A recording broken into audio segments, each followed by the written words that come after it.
Today I'm going to cook some millet with some vegetables and beans. And for this, you're going to need 100 grams of millet, a half aubergine diced, about a half courgette diced, a medium red onion diced.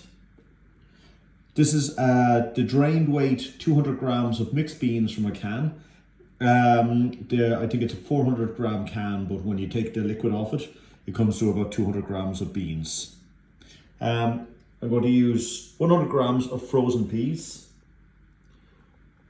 1 green chili. Now, if you don't like it so spicy, just use a little bit less. You can adjust it around yourself. I'm going to use a clove of garlic. And again, if you'd like more garlic, feel free to throw a little piece more in. This is 250 grams of passata.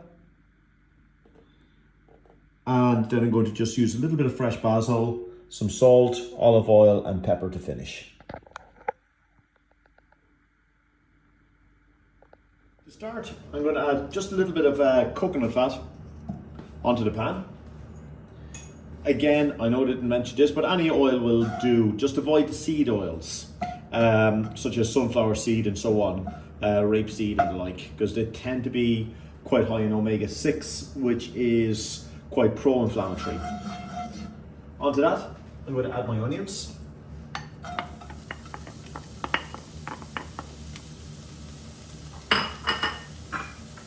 And I'm going to add my aubergines, because the aubergines do like to get that nice fried taste onto them. I'm going to put a little pinch of salt onto this. I'm just going to allow those fry up there for about 5 or 6 minutes. Also, if you find your pan gets a little bit on the dry side, just add a little drop of water and that will speed along that cookery quite a bit.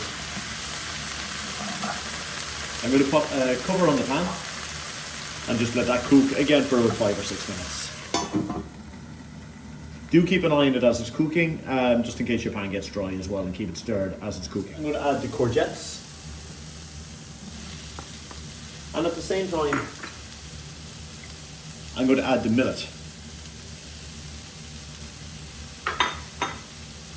I'm just going to allow those kind of toast. You want to allow the millet to kind of cook through and toast a little piece for about 4 or 5 minutes, just to get and it just makes it a lot more better, toastier, and gives a lot more texture to the dish. As you can see, the millet tends to go a lovely yellow as you start to cook it then at that point. So let that cook for a few minutes. About 3, maybe 4 minutes, keeping it stirred all the time. Around 4 minutes of cooking, I'm going to now add my chili, my garlic, and continue cooking for about another 2 or 3 minutes. And you can see how that's looking. Everything is starting to tenderize and the flavors are starting to develop through it. After about 3 more minutes cooking, you can see how this all looks. And toasting and allowing the flavors to develop, in particular getting the millet that little bit of initial cooking. I'm going to add a cup of water.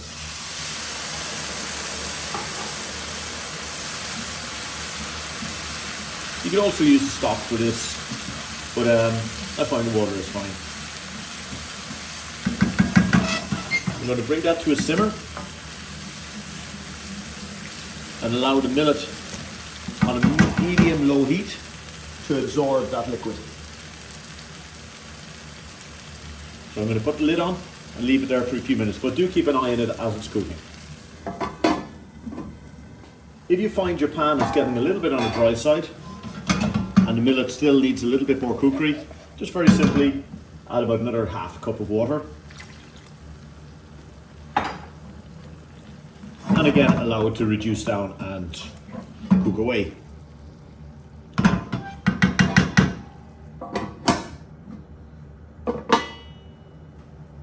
Now, after about 7 to 10 minutes cooking, just keeping an eye as it's cooking, the millet is starting to tenderize. Now, you could soak your millet overnight, but then you kind of lose out on being able to toast it. But it would cook a lot quicker. But Next, I'm going to add my passata, which is just a finely sieved tomato. If you can't get passata, a tin of tomatoes will be fine. I'll let that cook through. And next I'm going to add my beans. That brings the protein into the dish and gives it a nice piece of bulk.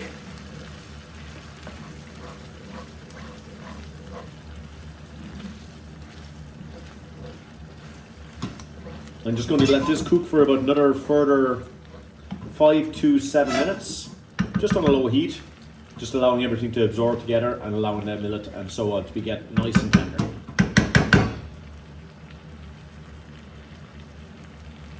And do keep an eye on it as it's cooking.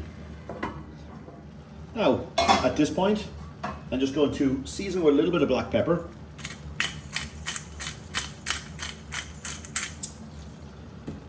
And having checked my seasoning just a little bit earlier, just needs a pinch more salt, but not too much. And now I'm going to add my green veg, which are my beans and my peas. And as you can see, the millet is just getting lovely and thick as it reduces down. If you find it's a bit too dry, again, just add a little drop more water as you feel it's necessary. Going to cover that up, keeping an eye on it so that, and I'll let it cook out just a little bit more. And now, when everything is just nice and tender, the millet I want quite thick, so there's a nice piece of body to it. And then finally I'm going to finish with some nicely fresh cut basil and a nice drizzle of good quality olive oil. Just mix those through. Check your seasoning. And that is, again, a good vegetable based, but very, very filling, satisfying, with good amounts of protein lunch dish or dinner dish.